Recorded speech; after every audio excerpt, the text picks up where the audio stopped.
Hello human beings, this is your 5th summary false fold video. And I need my notes. Because if I remember stuff. So all the intermediate false fold videos were trying to get your false folds from that beginner stage of Mongolian throat singing into your highs, into your falsetto, into that range. Think of your false folds in the following way. You have your true vocal folds and you have your false vocal folds. Your true vocal folds and your false vocal folds share muscle fibers. So in a way, they belong to the same muscle. Very much like your abdominal muscles. Your upper abs are distinct, but they belong to your whole abdominal wall. Which means that when we're talking about isolation in this system, we are not talking about real isolation and pure isolation. So on average, they like to work together.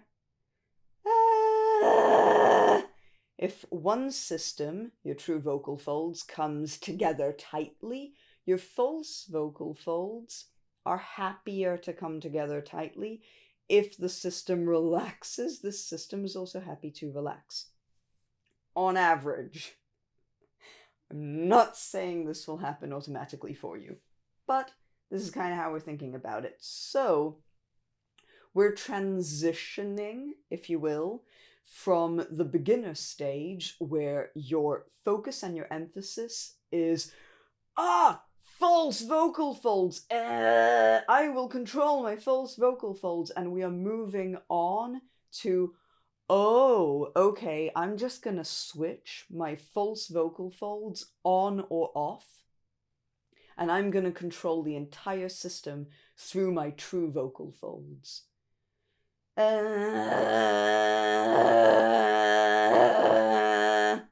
just going to play around with things. Like whatever.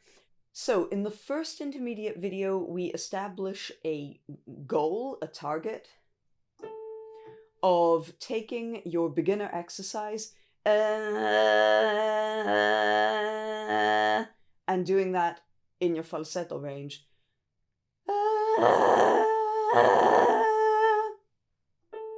Cool. We're on pitch. Now that's the goal in the sense of the level of control that you needed for your beginner stuff. We want you to have that level of control in your falsetto as well. That's just the simple premise behind that. So let's say that that is the target. That's the goal. The goal is for you to be able to go,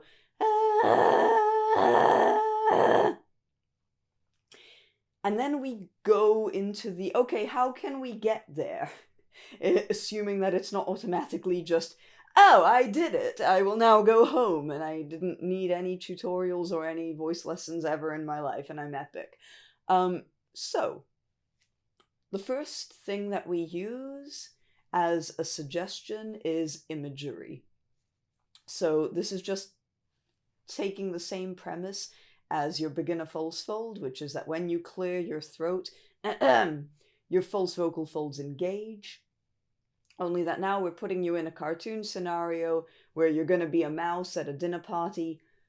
And you're up there, and you live up there, and something gets stuck in your throat, and like, and you're trying to clear your throat on a high pitch, which is something that theoretically, I just assume most people don't try to do in their free time. But you correct me if I'm wrong on that. So that's the first thing. And that's just because if that works for you, speed. Everyone's happy. Then the second option that we look at is sighing. Because when you are in a falsetto-based distortion, because your vocal folds are not going to live as close together as frequently as they do in your speaking voice, in your chest voice, they're now going to be a little bit looser, and they're going to come apart for longer. More air is passing through. So inherently, we have moved on from Mongolian throat singing to a combo distortion. Breath is passing through the system, breath plus false fold activation. And for a lot of people, the false folds are not actually the problem in the equation. It's the breath part of it that's going wrong. So we take the act of sighing. So we take the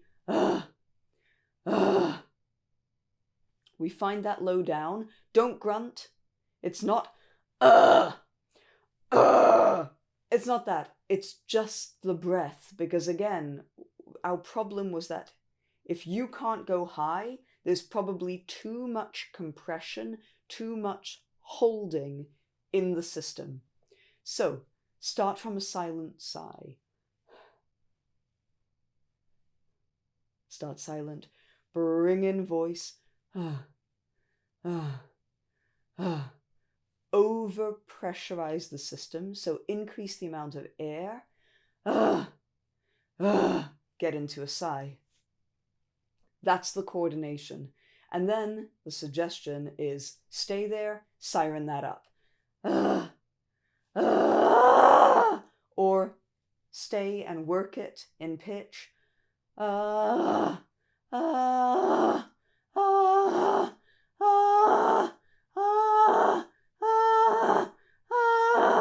You can do this throughout the entirety of your range, but either way, we're trying to find a looser coordination.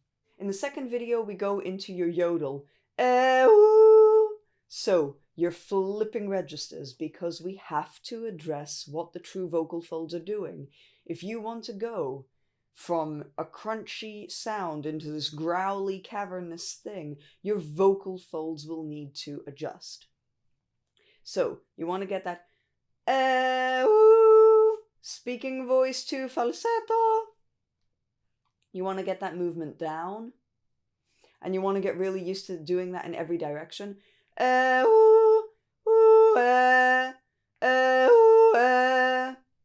Because we just want you thinking compression and register flips on the true vocal folds. Then you add in your false vocal folds. Our first focus is to isolate things. So you're only going to do false folds on the low pitch, because if you can't let go and pitch something high up, you're using too much muscle on your true vocal folds, and your false folds are not going to go up there because your vocal folds aren't going to go up there. So, you should be able to pitch that. If you can't pitch that, but you can do it clean, let's say you're doing that fine, but the minute you go, you're like, and you're staying stuck, the activation of your false vocal folds engaged the entire muscle. Again, think of your abdominals. They're connected, engaged your entire muscle too much. And now you have diminished pitching capacity and capability. So you just work that, as in you just work until you figure out, oh, okay, this is the degree to which I can engage my false vocal folds and still be able to pitch and let go. Or you just learn to let go way more than you are letting go. The reverse, so can also give you information, because if you start from a lighter coordination and the vocal folds are kind of more fluttery and very often when you go down to chest voice, you don't go to a chest voice that is as tight and as muscular as it might be if you start on it. So, and then you can find the right coordination. Now, for some people, they can do the first part, but the minute you give them, they're like, and it's like, yes, That's the reverse problem. Too much muscle if you can't get up. If you are up there, you move down, but you cannot engage your false vocal folds. Not enough muscle at the bottom. So it's a balancing activity. You just need to find how much you need to do anything, and the answer is always on your true vocal folds, not your false vocal folds. So if you're going ooh, and nothing is happening, ooh, increase the volume down there, engage the false vocal folds afterwards, ooh, that. So the solution is going to be on your true vocal folds in life in general. And this is getting you ready for the advanced stuff, where it's like, you just practice clean, and then you add the false fold. Then we try and do the whole thing. False fold in both cases. Again, in this scenario, we're like, at the beginning, you're more likely to go into a slightly more chunky, stronger muscular coordination of false fold. Then you flip into falsetto and you come back down, you're likely to go into a lighter one. And we want the variation between the stronger one and the lighter one to almost be imperceptible or not exist. So we're adding agility, like much more agility into the equation. And then in your third tutorial, we combine everything, and we try to get false fold throughout.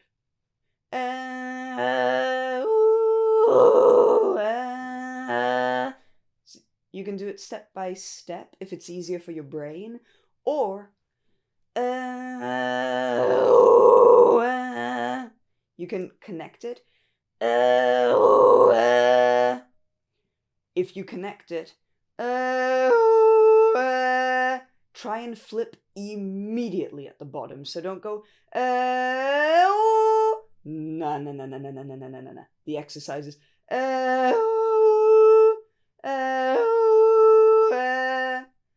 the sooner you flip, the more likely you are to unlock this, for lack of a better word, decompressed false vocal fold coordination. That. In your fourth video, we're just looking at some alternative options if none of this stuff worked for you, and we're looking at my favorite, one of my favorite alternative options, which is the Tarzan chaotic moving around in falsetto. So you start on that, and you try to relax the system. Now, do that. Move around. Make sure that you're not increasing volume. No compression changes. You should stay loose. Maybe even get breathy. And then you just add a little bit of breath. Like just pressurize that chaos.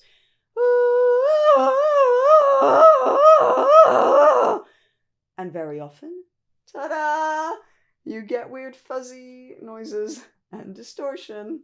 So the Tarzan thing is trying to create less resistance on a true vocal fold level, and is getting you to find that breath pressure so that the distortion comes in without you squeezing down or clamping down on anything above that. So it's a very loose exploration. Then we go back to the sighing and we look at the sighing in more detail, moving it up in pitch.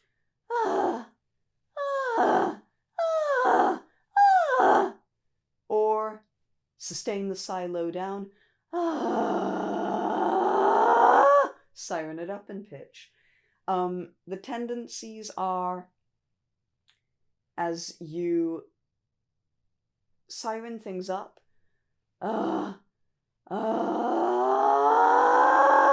rather than staying at exactly the looseness of a sigh, we tend to constrict, which happens naturally when we sing clean. So you tend to get and then it cleans up and gets weird sounding. So work it very slowly and be super patient with it. This entire thing is like the beginner videos were about finding the degree of constriction, and the intermediate videos are now releasing that so that you can move around in pitch. Because if you constrict too much, you'll just be stuck down low. But you have to know how to constrict if you want to activate your false vocal folds to begin with. So it's a mess. But yeah. Hopefully that gives you a rough idea of what you're doing, what your targets are. It should be pretty loose. It should, if anything, it should feel kind of breathy. If you've come across that workshop that Angela Gosso from Arch Enemy had given years ago, where she tells the person to bark like a dog, so do like woof, woof, woof, that kind of stuff, and do jumping jacks at the same time. All those are exercises of the intermediate level. These are all deconstriction. These are all relaxation, more breath dominant, more breath moving through the system, rather than just pure false fold, which is your Mongolian throat singing. So we're moving on to the tonal quality that metal singers tend to have. That is everything for now, and I will see you relatively soon in the advanced tutorials.